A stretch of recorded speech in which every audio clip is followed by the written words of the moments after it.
Isa-isay natin. Yung mga nakaraan na mula first quarter po natin. Yung law and grace. Yan po yung contrast number 1. Contrast number 2, Israel at saka yung church. Yung pagkakaiba, yung contrast po nila. Magkaiba po ang Israel at ang church. Kailanman na hindi po sila pwedeng mag-mix. No, iba yung programa ng Panginoon sa Israel. Iba ang programa ng Panginoon sa church. And then, yung contrast number 3, yung righteousness. Meron pong righteousness which is of the law. Okay, merong self-righteousness at meron pong righteousness na ini-impute sa pamamagitan ng pagsampalataya natin sa ating Panginoon. And then contrast number 4, the seed of Abraham. And then contrast number 5, who are the saints in the Bible. Meron po sa Bible na Old Testament saints, meron pong New Testament saints, meron pong tribulation saints, at meron pong millennial saints. Magkakaiba-iba po yun. Hindi porke nakabasa po tayo ng saints po sa Bible, ay iisipin natin, isang klase lamang po sila. Okay? And then, yung last days in the Bible, contrast number 6 po. At ito po ay itinuro ko po sa inyo. Medyo pinost ko po ng konti yung outline ko, no? Dito at well, salamat naman at may mga meron namang nabe-bless kahit na hindi kasama sa ating Bible school ay nakita ko itinuturo din niya, no? Anyway, okay lang po 'yon, okay? And then grace in the Old Testament and grace in the New Testament, ipinakita ko sa inyo yung contrast po nito. Then contrast number 8, yung ministry po ni Peter at saka yung pagkakaiba ng ministry po ni Paul. And then contrast number 9, kingdom and the church, anong pagkakaiba ng kingdom at saka ng church. And then contrast number 10, ano yung pagkakaiba ng gospel of the kingdom at saka ng gospel of the grace of God. Then contrast number 11, yung dalawang ministry po ni Kristo, yung earthly ministry at saka yung heavenly ministry. Pinakita ko po sa inyo na yan po ay may contrast. Contrast number 12, yung pong different gospels. Meron pong gospel of the kingdom, gospel of the grace of God, at meron po another gospel na tinitwist po yung gospel. At meron pong another gospel sa panahon ng Great Tribulation. Contrast number 13, covenants in the Bible. Meron pong iba't ibang covenants po ang Panginoon sa Bible, mula kay Adam, kay Noah, kay Moses, okay? At yan po ay contrast number 13. And then contrast number 14, the three great law. Okay? The three great laws, yung tatlong magkakaibang batas na ito po'y in contrast na tinalakay po natin. And then contrast number 15, the day of the Lord at yung the day of Christ. Pinakita ko po sa inyo na malaki po ang pagkakaiba po niyan. The day of the Lord and the day of Christ. And then contrast number 16, the kingdom of heaven, ito po tayo ngayon, and the kingdom of God. Okay, nasa contrast number 7 na po tayo, mga kapatid. At medyo malalim-lamin tayo ng konti dito, no? Kaya hinihiling ko na yung inyong attention po dito at talagang medyo focus po tayo ng konti dito dahil very controversial po ito eh. Okay? Ito po yung magkaiba po ito eh. Contrast number 16. The kingdom of heaven and the kingdom of God. Medyo marami pong confused po dito mga kapatid sa topic na ito. At marahil, isa po sa atin ay marahil ay naguguluhan tayo. Ano ba ito? Magkapareho ba ito? Magkaiba ba ito? Itong kingdom of heaven at saka kingdom of God. So nasa contrast number 16 na po tayo. In fairness po dito sa ating presentation, kukuha po tayo ng ilang mga view po ng iba't ibang mga Christians po sa internet at ano yung kanilang pananaw patungkol dito sa the kingdom of heaven at saka the kingdom of God. Meron pong internet site po na kinuha ko po dito ngayon, What Christians Want to Know. Okay, yan yung Prison Fellowship, ano? Our ministry partners, o yan yung kanilang partners. So, ito po yung ano po, yung article po dyan sa What Christians Want to Know. Sabi dyan, the phrases kingdom of God and kingdom of heaven are synonymous with each other. So dito po sa Christian site na ito, ang kanilang stand, ang kanyang paniniwala nila na yung kingdom of heaven at saka yung kingdom of God ay isa lang, pareho lang. Okay? A quick look at this passage in Matthew, so yan po yung sinasabi po nila, sabi diyan, sa kanyang, dito po sa article na to, Jesus indicates that the phrases are synonymous and uses them interchangeably. So, ibig sabihin, isa lang yan, pareho lang yan. Yan po yung problema po ng madalas po ng mga pastors po sa ating kapanahunan, lalo na po ako. Isa lang yan, pareho lang yan. Yan po yung sabihin natin na hindi tayo, sabi ko nga nung nakaraang yung Tuesday po, mga kapatid, ay kailangan po talaga na tayo po talaga ay mag-aral pa the more, no? Ang naging problema po sa ating po ng mga lingkod ng Diyos ay dahil tayo po ay nakagraduate na sa Bible School, para bang iniisip natin na yung mga natutunan natin sa Bible School ay enough na yon para mga kapwa ko manggagawa sa Panginoon. Ang ating gagawing pagtuturo po sa ating mga churches po ay habang buhay. Habang nabubuhay po tayo, tama po ba? Habang ikaw ay ipastor dyan sa local church na yan, imagine mo, Sunday after Sunday, Sunday morning, Sunday school, may preaching service, and then, ewan ko sa inyo, kami po, meron po kaming afternoon service, and then may prayer meeting pa. Okay? So imagine mo, sa loob ng isang taon, ilang pagtuturo ang ginagawa natin. Okay? So, yung bang natutunan natin sa Bible School, yun ba'y makasasapat for a lifetime? Hindi po. Tama po ba? Hindi po yun makasasapat. Kaya kailangan natin consistently na patuloy na nag-aaral tayo ng salita ng Panginoon. At ang pag-aaral po natin,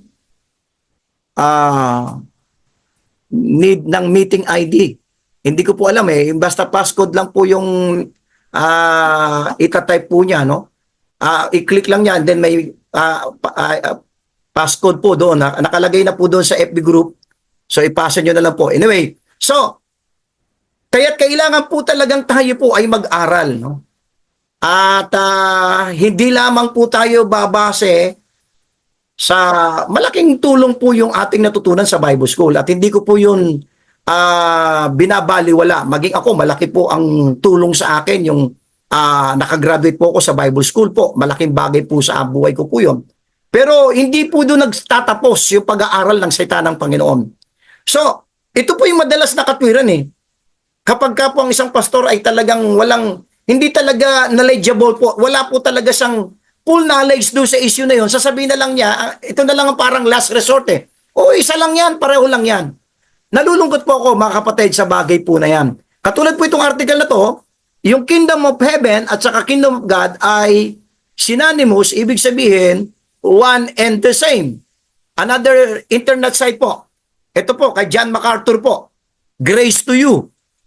At ang title po nitong type ng kanyang, itong article po nila nung kinuha ko po ito, What is the Kingdom of Heaven? Tinatay sa posisyon po ni John MacArthur. Alam po natin, kilalang-kilala po ito. Prominent pastor po ito sa US.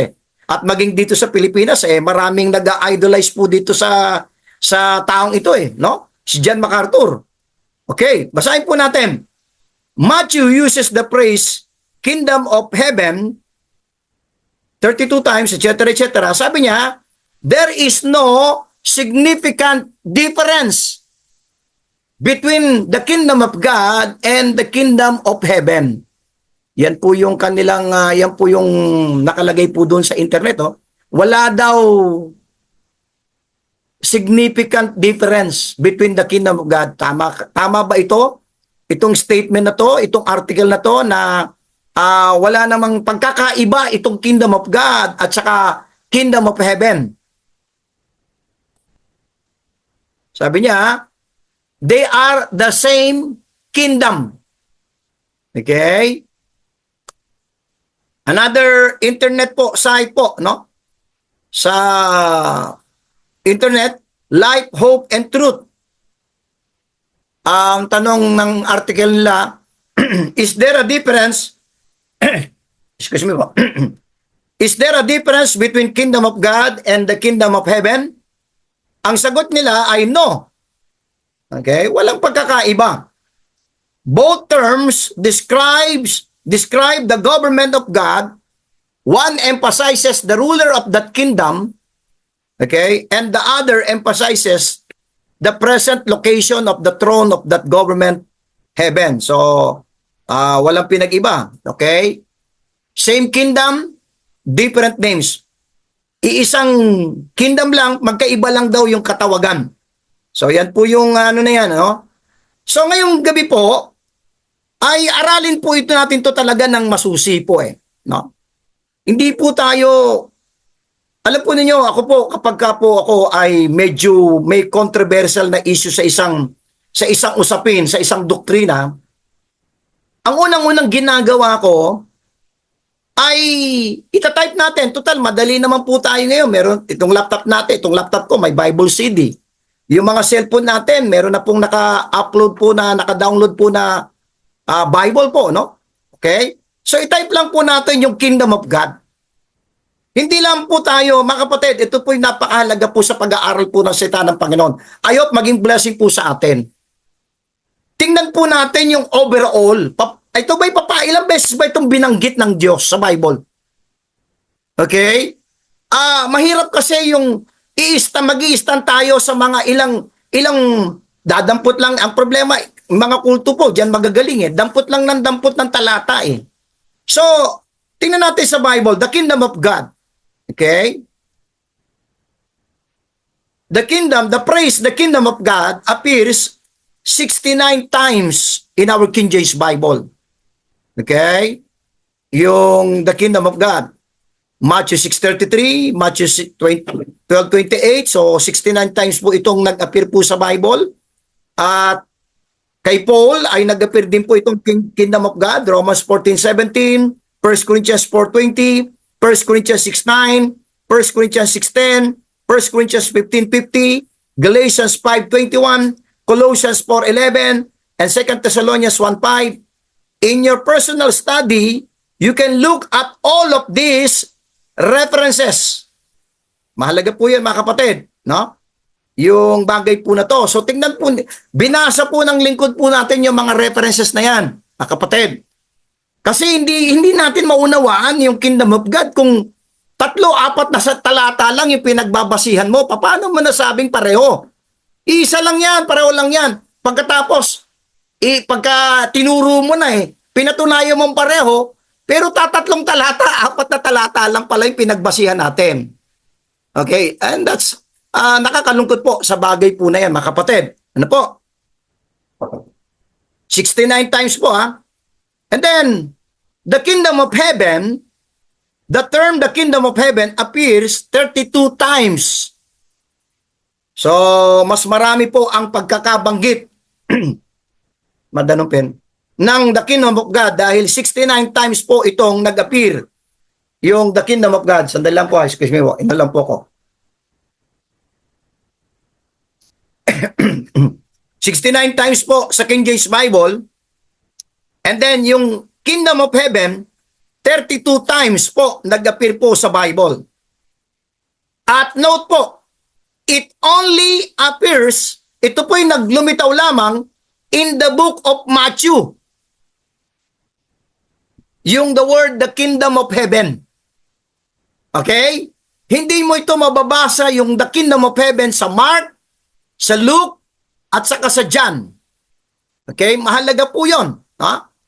At later ay bibigyan ko ng mga dahilan bakit sa book of Matthew lang lumitaw itong the kingdom of heaven. Okay? 32 times nang ito ay nag-appear sa book of Matthew. And it is always, listen to this, watch this, a reference to God's earthly kingdom. Okay? Pag inaral po natin itong the kingdom of heaven, ito po ay rumerefer po sa kaharian ng Diyos na kanyang itatayo in the future po. Okay? Which called the 1,000 years reign of Christ. Okay? Yan po yung mga references. Matthew 3:2, Matthew 4:17, Matthew chapter 5 verse 3. Puro lahat sa book of Matthew to ha. Matthew 5:10, Matthew 5:19, Matthew 5:20, and so forth. Ang last mention po ng the kingdom of heaven ay sa Matthew 25:14. So 32 times po. Samantalang ang kingdom of God ay 69 times po. Na ito po ay nag-appear po sa ating pong Bible. Okay? Dali po nag-lobat po yung aking laptop.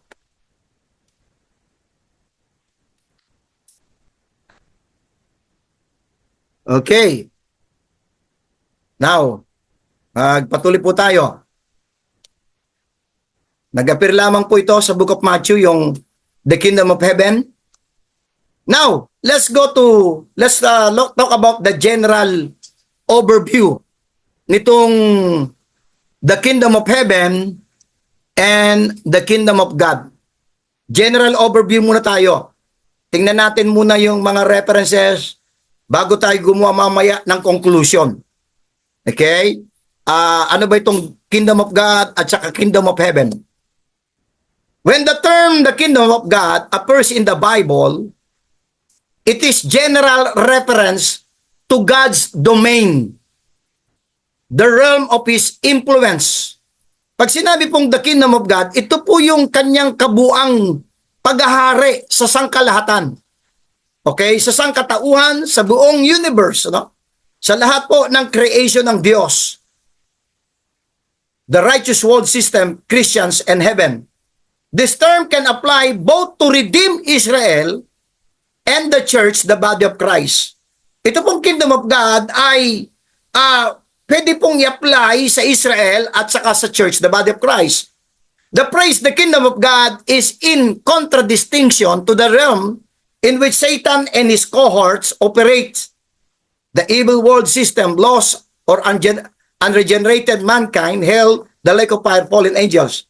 A person enters the kingdom of God when God rescues or saves him or her from Satan's realm.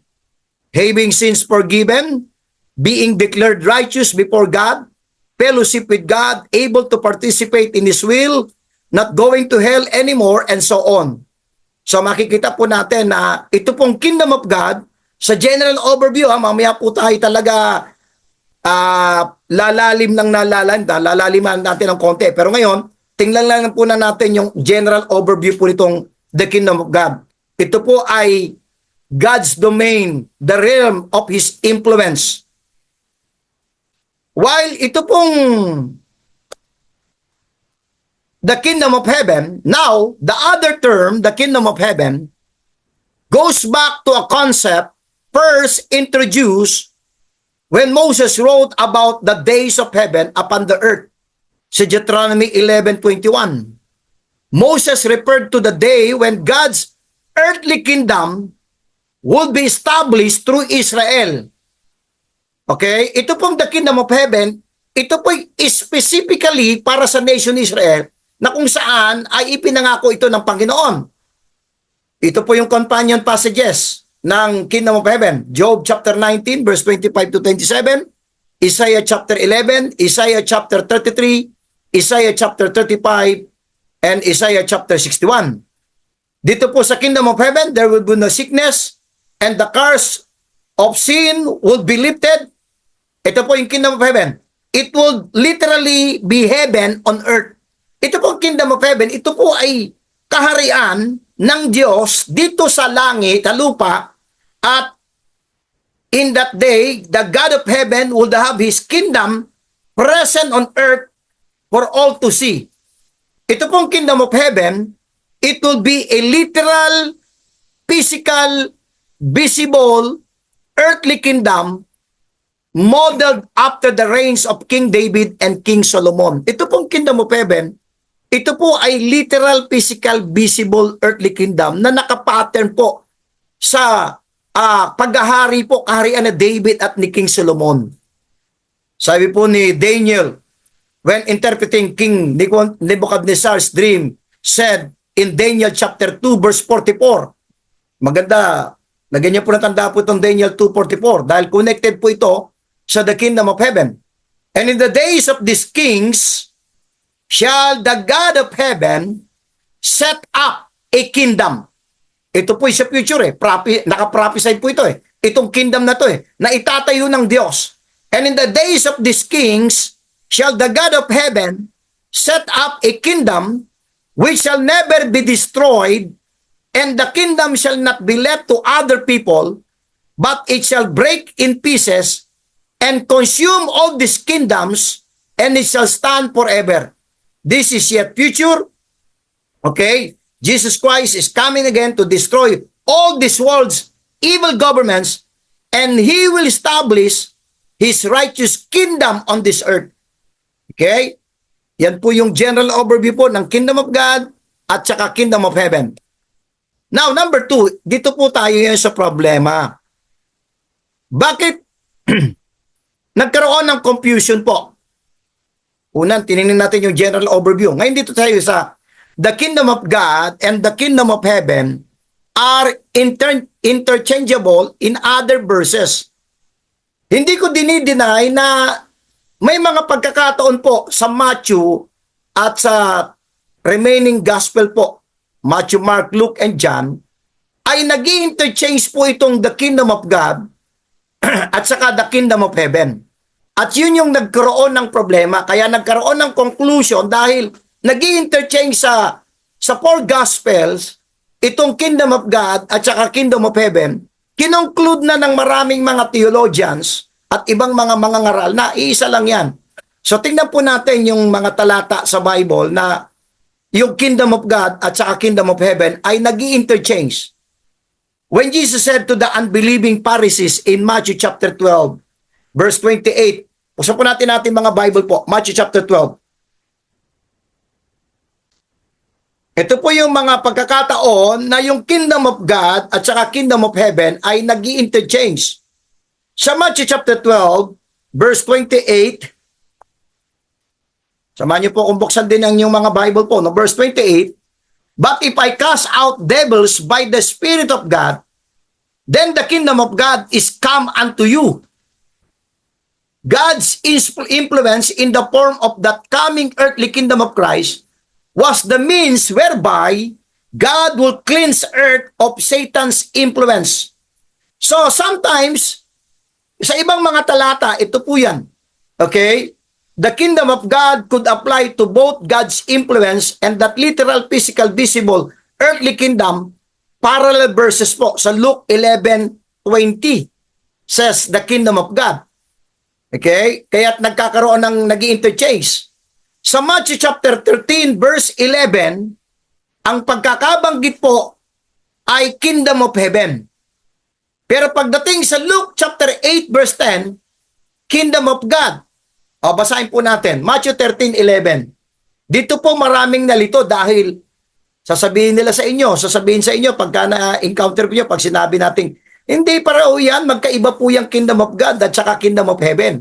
Papakitaan kayo ng mga talata na hindi, isa lang yan. Nag-i-interchange nga yan Ito yung example po. Matthew 13:11. Buksan po natin ang mga Bible po natin. Matthew chapter 13 verse 11 po. Are you there? Ito po natin. He answered and said unto them, because it is given unto you to know the mysteries of the kingdom of heaven, but to them it is not given. Ang pagkakabanggit po dito, kingdom of heaven. Pero sa Luke chapter 8 verse 10, ito po yung parallel verse po. The same po na account po itong babasahin natin sa Luke chapter 8. But this time, ang pagkakasulat po ni Luke, hindi po kingdom of heaven, kundi kingdom of God. Luke chapter 8 verse number 10. Ito po sa Luke chapter 8 verse number 10. And he said unto you, it is given to know the mysteries of the kingdom of God, but to others in parables, the seeing they might not see, and hearing they might not understand. So see, sasabihin sa inyo mga kapatid, see, isa lang yan, nag-i-interchange. Saan pa mga talata po na nag-i-interchange po ang kingdom of God at saka kingdom of heaven? Dito po sa Matthew 13:31, another parable put he forth unto them, saying, the kingdom of heaven is like to a grain of mustard seed, which a man took and sowed in his field. Sa Matthew 13:31, the kingdom of heaven ang pagkakabanggit. Pero nung binanggit ito sa Luke chapter 13 verse 18, the kingdom of God, meaning they are interchangeable here. So, dahil po dyan sa mga nag-i-interchange po yung kingdom of God at saka kingdom of heaven, inisip nila na isa lang yan, magkaiba lang ang pangalan. Mamaya po, no? Pinapakita ko lang po muna sa inyo yung mga talata na ito yung naging dahilan kung bakit nagkaroon ng conclusion ang mas marami po na dahil nag-i-interchange, they are one and the same. Another po, Matthew 13:33. Kingdom of heaven po ang binanggit po ni Matthew. Another parable spake he unto them, the kingdom of heaven is like unto a leaven which a woman took and hid in 3 measures of meal till the whole was leavened. And then nung sinulat po ito ni Luke, the same parallel passage po sa Luke 13:20, kingdom of God, meaning they are interchangeable here. Another verse po sa Mark 9:1, okay, ay ito po yung magkakaparallel verses, Mark 9:1, Luke 9:27, at ito po ay nakaparallel po sa Matthew 16:28. Okay? At nag-i-interchange po ulit yung kingdom of heaven at saka kingdom of God. And then, tinan po natin, Mark chapter 10, verse 14, suffer the little children to come unto me and forbid them not, for such is the kingdom of God. Ang parallel verse po niya ay Luke 18:16, and then Mark 10:15 at saka Luke 18:17. Yan po yung mga talata po na nag-i-interchange po. Matthew chapter Luke 6:20, blessed be ye poor, for yours is the kingdom of God. Pero nung nabanggit po ito sa Matthew 5:3, kingdom of heaven. So ito po yung naging problema po, na nag-i-interchange sa 4 Gospels ang kingdom of God at saka kingdom of heaven. At dahil nag-i-interchange, ulitin ko po, para makita po natin yung problema. Dahil nag-i-interchange, nagkaroon na ng conclusion ang mas nakararami. Dahil nag-i-interchange, isa lang pala yan, isa lang yan. Okay? At later po ay mabibigyan po ng liwanag. Bakit nag-i-interchange sa 4 Gospels ang kingdom of heaven at kingdom of God, bagamat yan ay magkaiba. Okay? Now, ito po yung sagot. Number 3 po tayo. Kanina yung general, number 1, yung kung nasusubaybayan nyo yung outline po, no? Yung general overview, pinakita natin. Then number 2, nag-i-interchange yung kingdom of heaven at saka kingdom of God. Number 3 po, the kingdom of God and the kingdom of heaven can be used interchangeably in Israel's program. Okay? Mark chapter 1 verse 14 to 15 says that Jesus Christ went around preaching the gospel of the kingdom of God, saying the time is fulfilled and the kingdom of God is at hand. Repent ye and believe the gospel. In Luke chapter 9 verse 2, he sent them to preach the kingdom of God and heal the sick, is similar usage of the term. Luke 9:11, and the people when they knew it followed him and received them and spake unto them the kingdom of God and healed them that had need of healing. So, nag-i-interchange po yung kingdom of God at saka kingdom of heaven. Pag ito po yung nababanggit po sa Matthew, ito po, the kingdom of God and the kingdom of heaven are so closely connected that it is difficult to separate them in Israel's program. Okay? At mamaya po ay maunawaan natin bakit nasabi ko dito sa presentation ito na kapag ka po, pag ang pinag-uusapan po ay Israel, ito po ay nag-interchange at ito po ay connected to one another, ito pong Kingdom of Heaven at saka Kingdom of God. Ano po? Tinapa po natin yung mga talata na pagdating po sa Israel's program, ito po ay interchangeably. Sa Matthew 19:23 to 24 shows the terms Kingdom of Heaven. And the Kingdom of God can be used interchangeably in Israel's program. Okay, tingnan niyo po sa Matthew chapter 19. Okay, buksan po natin. Matthew chapter 19 po. Makikita ninyo sa isang verse nag-interchange po yung Kingdom of God at saka Kingdom of Heaven. Tingnan niyo, Matthew chapter 19 verse 23. Matthew 19:23. Then said unto his disciples, Verily I say unto you, that a rich man hardly enter into the kingdom of heaven. Verse 24. And again I say unto you, it is easier for a camel to go through the eye of a needle than for a rich man to enter into the kingdom of God. Sa verse 23, binanggit niya kingdom of heaven. And then pagdating sa verse 24, binanggit niya kingdom of God. So sa isang pagkakataon ay nag-interchange yung kingdom of heaven at saka kingdom of God. And note, ganun po kayo maigi, yan po ay during Christ's earthly ministry na siya po ay nagmi-minister ang ating Panginoon sa nation Israel. Okay? Kaya po, napakahalaga po yung bagay po na yan. Tuloy po tayo. Now, ito po ngayon ang magbibigay sa atin ng liwanag. Pagka po, Matthew, Mark, Luke, and John, ang pinag-uusapan, makinig pa yung mahalaga po ito, nag-i-interchange ang Kingdom of God at saka Kingdom of Heaven. Okay? Mamaya ay, yung iba inuuna nila eh. Pero sasabihin ko na rin po ngayon, yung Kingdom of God, ito po ay spiritual. Okay? Yung Kingdom of Heaven, ito po ay literal, physical, visible. Pero yung Kingdom of God, ito po yung kabuang paghahari ng Diyos sa sangkalahatan. Okay? Mapa Israel, mapa Church. Ay, yan po yung kabuang domain, rule ng Diyos sa pangkalahatan. Yung Kingdom of God.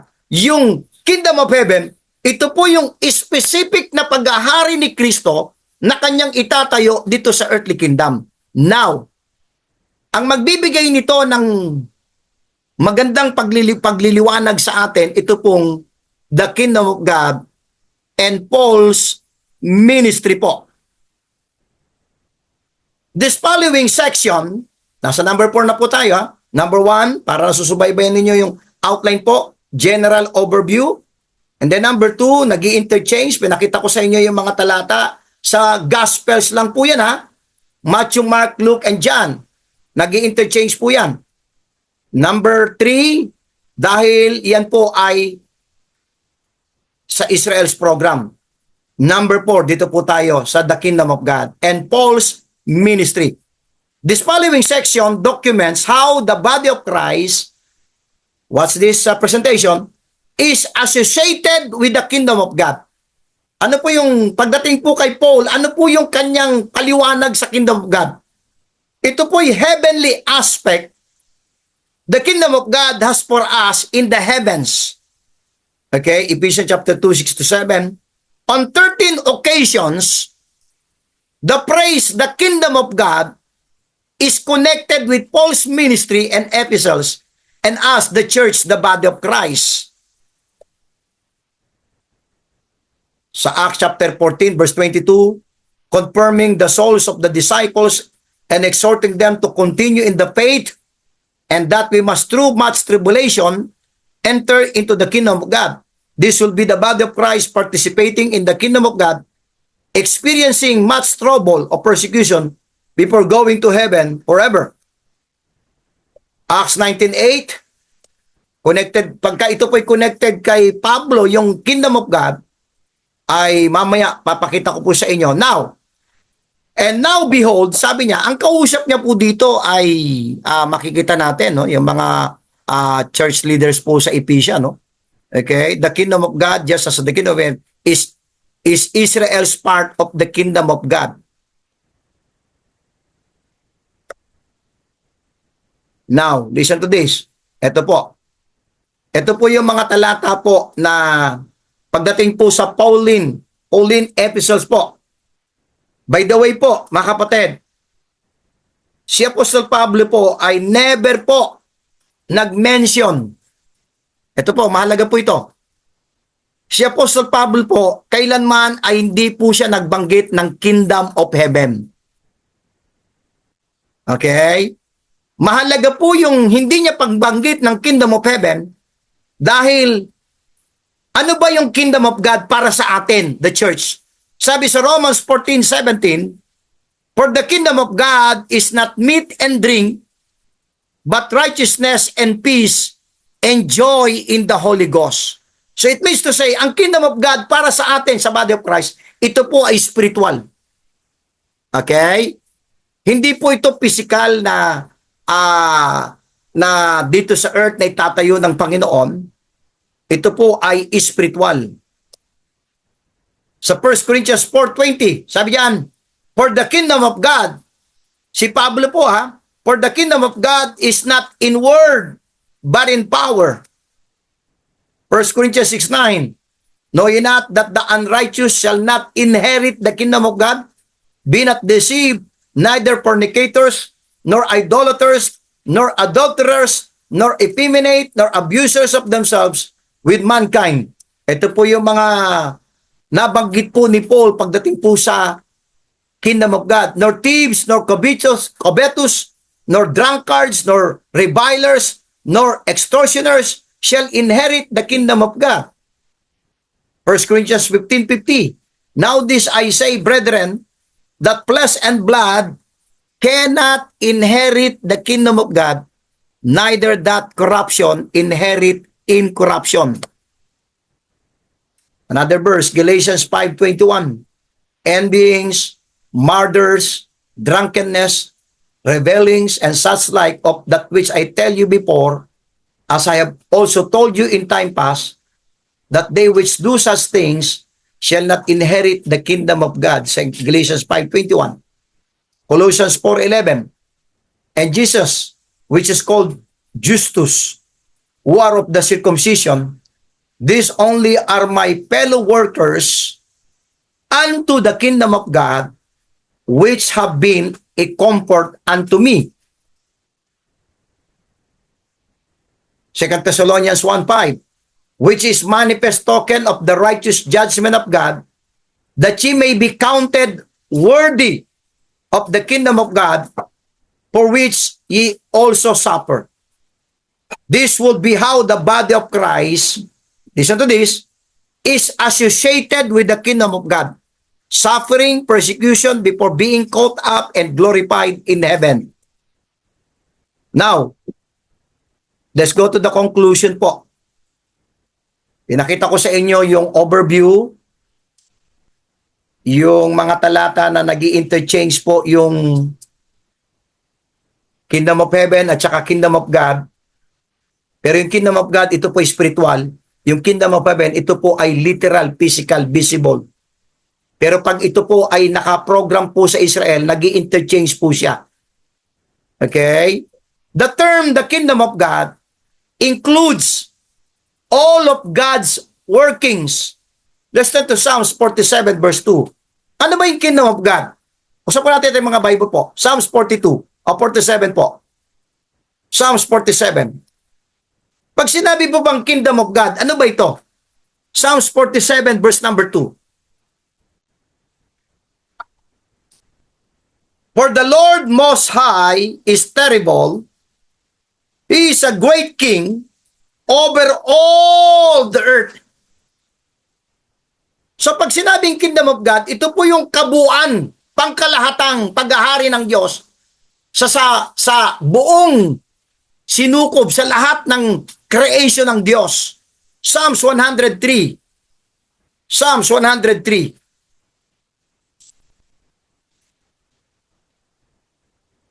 Psalms 103 verse 19. Sabi sa verse 19, the Lord hath prepared His throne in the heavens, and His kingdom. The Lord hath prepared His throne in the heavens, and His kingdom ruleth over all. So ito pong kingdom of God, ito po yung pangkalahatang domain, rules, dominion ng Diyos sa lahat ng creation ng Diyos. Mapa Israel, mapa body of Christ. Ito po yung kabuuan. Now, yung kingdom of God is divided into two realms. Sa loob ng kingdom of God, merong dalawang realms po or entity na nakapaloob doon sa kingdom of God. Yung kingdom of heaven, the redeemed Israel or the redeemed nation Israel, and the church, the body of Christ, Christians from our dispensation of grace. The context of the verse determines which of the two spheres is being referenced. In the kingdom of God, the God of the Bible is worshipped and served as king. This would immediately rule out lost people and Satan and his angels, because Satan is called a king over all the children of pride. So pag sinabi natin kingdom of God, ito po ay espiritual at paghahari ng Diyos sa sangkatauhan, sa lahat. Okay? Now, the phrase, the kingdom of heaven, refers strictly to the literal, physical, visible, earthly kingdom of Israel's program when heaven is brought down to earth. Okay? Mapapansin po natin po yung bagay po na yan, no? Tingnan po natin, no? By the way, sagutin natin, hindi ko pala nasagot kanina, bakit sa sa book of Matthew lang lumitaw yung kingdom of heaven? Ulitin ko po, ha? Bakit sa book of Matthew lamang po lumitaw yung salitang kingdom of heaven? Let's turn to Matthew chapter 1. Patutunayan po natin. Bakit po? Ano ba yung focus ni Matthew? Okay? Tingnan natin, ano ba yung focus ni Matthew? At umpisa pa lang po, no? The book of the generation of Jesus Christ, watch. Tingnan po yung verse 1, Matthew 1:1. Tingnan po nyo. Bakit sa book of Matthew lang lumitaw yung kingdom of heaven? Pakita natin sa book of Matthew, ano ba yung sentro? Saan ba nakapokus yung writings po, yung pagkakasulat po ng book of Matthew? Sabi sa Matthew 1:1, the book of the generation of Jesus Christ, the son of David, the son of Abraham. Nag-start po yung genealogy po ni Jesus Christ sa Matthew kay David. Okay? Sa Luke, nag-start po kay Adam. Pero sa book of Matthew, nag-start kay David. Why David?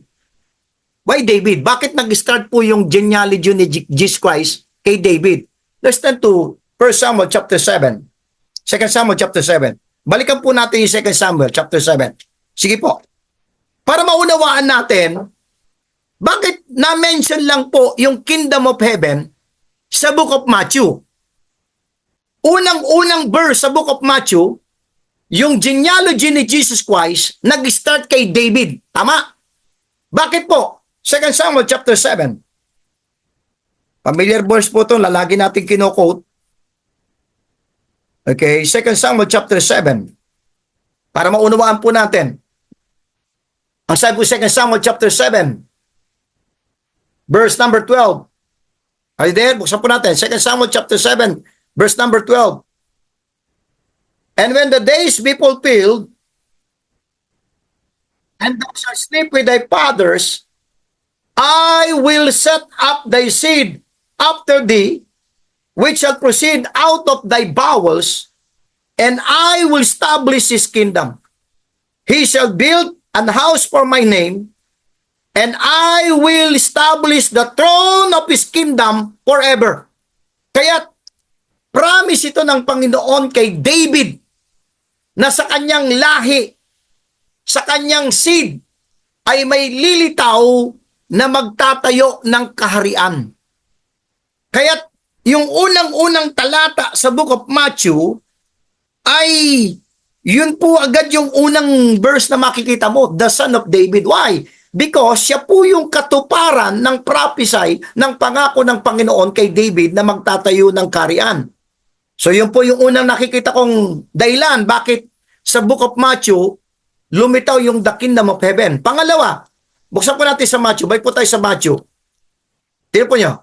Balik po tayo sa Matthew chapter 2 po. This time sa Matthew chapter 2 naman tayo. Okay? Dumating po yung mga wise men from the east. Okay? At dumating po sila. Okay? Chapter 2 po. Are you there? Matthew chapter 2 verse 1 again. Verse 1. I'm sorry po. Verse 1. Now when Jesus was born in Bethlehem of Judea in the days of Herod the king, behold, there came wise men from the east to Jerusalem saying, what? Tingnan po niyo. Verse 2 po, Matthew 2:2. Saying, where is he that is born King of the Jews? For we have seen his stars in the east and are come to worship him. Sa chapter 1 verse 1, siya po ay, he was the seed of David. Okay? The son of David, which in reference to 2 Samuel chapter 7. Sa chapter 2, sabi ng mga wise men from the east, na pinagkamalan ng kanta sa Pasko na tatlong haring nagsidalaw, bagamat hindi naman binanggit na tatlo, no? Mga wise men from the east, ang tanong nila, nasaan yung ipinanganak na hari ng mga Hudyo? Amen? So kaya, hindi po katakataka, specific po, yung pagkakasulat po ni Matthew po, ay nakapokus po sa paghahari ni Kristo bilang hari ng mga Hudyo. Okay? Kaya the phrase, the kingdom of heaven, refers strictly to the literal, physical, visible, earthly kingdom of Israel's program. When heaven is brought down to earth, Paul never uses the term kingdom of heaven to apply to us. Makinig po kay Mege. Kailanman, hindi po ginamit ni Pablo yung kingdom of heaven para i-apply sa atin. Okay? The church, the body of Christ, we have no inheritance in Israel's earthly kingdom. We are God's heavenly people with an inheritance in the heavenly places. The church, the body of Christ, has a role in the government of heaven as Israel has a role in the government of earth. Mahalaga po yung bagay po na yan, mga kapatid. Now, Paul applies the term, the kingdom of God, to us, the church, the body of Christ. Remember, opposite to redeem Israel, the church, the body of Christ, is the other half of the kingdom of God. As the God of the Bible is glorified in redeem Israel sa earth, so He is glorified in the body of Christ, heaven. He works in and through both of them, He is king in respect to both. So ang Diyos po, siya po ay yung kingdom of God, ito po spiritual reign ng Diyos sa sangkalahatan at nakapaloob doon yung the kingdom of heaven, which the redeemed Israel, the church, which is the body of Christ. In Israel's program only, sa program ng Israel, the kingdom of God and the kingdom of heaven are sometimes used interchangeably. Remember, for Israel, the kingdom of heaven is the literal, physical, visible representation of the kingdom of God. In the form of the Messiah, Christ Jesus, Father, God will be with Israel physically, literally, and visibly. So sa Israel's program lamang po nag-interchange yung Kingdom of Heaven at saka Kingdom of God. Dahil yung Kingdom of Heaven, ito po ay literal, physical, visible representation ng the Kingdom of God here on earth. Dahil magre-reign po ang ating Panginoon. Okay? Pero yung tayo po na body of Christ ay hindi po nag-i-interchange sa teaching po ni Paul yan, Kingdom of God, dahil po binanggit po natin, balik po tayo sa Romans, kay Paul, sa atin po, ano ang Kingdom of God? Hindi po siya physical, literal, visible kingdom. Ito po'y paghahari ni Kristo sa bawat mananampalataya. Okay? Let's turn to Romans chapter 14 once again. Balikan natin yung Romans 14:27. Yun, the Kingdom of God. Balikan ko po yung reference po na yun na binanggit po ni Pablo. Okay, yung binanggit po. Hanapin ko po, no? Dali po, no? Ayan. Romans 14:17 po pala. Romans 14:17. So po natin sa Romans 14:17. Anong sabi ni Pablo pagka tumutukoy sa atin? For the kingdom of God is not meat and drink. So hindi po siya physical, hindi po siya literal, hindi po siya visible, hindi po siya earthly. Dahil sabi ni Pablo, para sa atin, the body of Christ, ang kaharian ng Diyos ay hindi meat and drink, but righteousness and peace and joy in the Holy Ghost. Amen. So, ganyan po yan. Now, the only aspect of the kingdom of God operating today is the church, the body of Christ. There is no redeemed Israel today.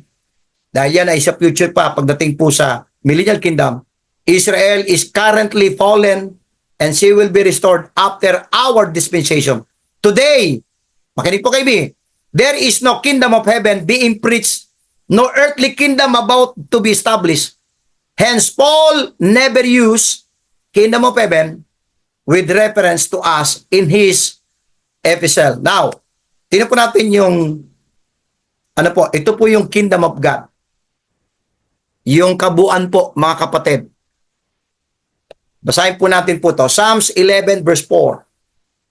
Psalms chapter 11 verse number 4. Let's turn to Psalms 11:4.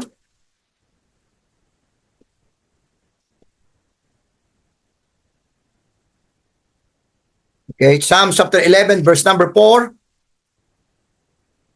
The Lord in his holy temple, the Lord's throne is in heaven. His eyes behold, his eyelids try the children of men. So ito pong kingdom of God, ito po yung kabuang paghahari ng Diyos sa sangkalahatan. Daniel chapter 4 verse 34. Daniel chapter 4, once again, buksan po natin ito yung mga Bible po. Sa Daniel chapter 4 verse 34 and 35. And at the end of the days, I, Nebuchadnezzar, lifted up mine eyes unto heaven, and my understanding returned unto me, and I blessed the Most High, and I praised and honored him that liveth forever, whose dominion, ibig sabihin rule, is an everlasting dominion, and his kingdom is from generation to generation. Verse 35, and all the inhabitants of the earth are reputed as nothing, and he doeth according to his will in the army of heaven, and among the inhabitants of the earth, and none can stay his hands, or say unto him, what doest thou? So ang kingdom of God, ito po yung kabuang paghahari ng Diyos sa sinukob sa pangkalahatan. At dyan sa loob po ng kingdom of God, meron pong dalawang realms o dalawang entity na nakapaloob po dyan sa kingdom of God. Ano po yan? Yung kingdom of heaven at saka yung the body of Christ, the church. Okay? Ganun po natin siyang unawain. Okay? Nakapaloob po itong kingdom of heaven sa loob ng kingdom of God. Okay? Nakapaloob din po tayo sa kingdom of God dahil yan po yung, kaya pag si Pablo po, bumabanggit po ng kingdom of God, rumerefer po siya sa spiritual. Naget niyo po? Pagka ang Matthew, Mark, Luke ay bumabanggit ng kingdom of God, rumerefer po siya sa kingdom of heaven. Na yan yung literal, physical, visible. Naget niyo po ko? Na itatayo ni Kristo sa earth. Pero pag si Pablo bumabanggit ng kingdom of God, rumerefer po siya sa spiritual reign ng Diyos sa lahat po ng mga Kristiyano. Okay? Ang kingdom of heaven, ito po yung Israel at yung kingdom of God sa body of Christ, yan po yung church, the body of Christ. So, yan po yung pagkakaiba po ng kingdom of heaven at saka ng kingdom of God. Maling-mali na i-conclude dahil nag-i-interchange yung kingdom of heaven at saka kingdom of God, one and the same. Hindi po. Yung kingdom of heaven ay isang area lamang po na nakapaloob sa kingdom of God. Okay? Na si Kristo po ay bababa at maghahari po 1,000 years dito sa earth. At yan po yung millennial kingdom. Yan po yung kingdom of heaven na nakaprograma po sa Israel. Pero sa body of Christ, kaya papansinin mo si Paul, hindi po niya minention yung kingdom of heaven. Kaya yung gospel of the kingdom, hindi po yan ang preaching po natin. Repent for the kingdom of God. Sabi sa Matthew chapter 3, the kingdom of heaven is at hand. Why? Why is that? Kasi yan po yung preaching po ng 12 apostles. Okay? Na si Kristo ay magtatayo ng kaharian dito sa earth. Anong problema? Nireject po ng Israel si Kristo as their Messiah and King. So therefore, yung kingdom na yan, na literal, physical, visible, ay temporarily po nag-stop, nag-postpone, at pumasok po yung panibagong programa, at yan po yung tayo po, the body of Christ. At kailan po mag-e-end po yung panahon natin? Sa rapture po. And then pagkatapos po noon, muling i-regather ng Panginoon ng Israel. At pagdating sa millennial kingdom, yan po yung katuparan ng the kingdom of heaven. Yung paghahari ng Panginoon dito sa earth. At yan po ay 1,000 years. So hindi po confusing po. No?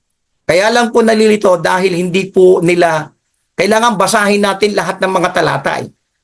Okay? Every time na na-appear, hindi po rin nag-interchange ay one and the same. Bagamat yan po yung problema po ng nakararami. Ano po? At pagdating po sa atin, ulitin po, ang kingdom of God, ito po ay spiritual. At yan po ay paghahari ng Panginoon para po sa ating mananampalataya. Kaya, sa body of Christ, nagre-reign po ang Panginoon spiritually po sa bawat isa po sa atin. Okay? At so ayan po yung ating pong lesson ngayong gabi. At maraming salamat po sa bawat isa po na nandito. Sandali po, ano?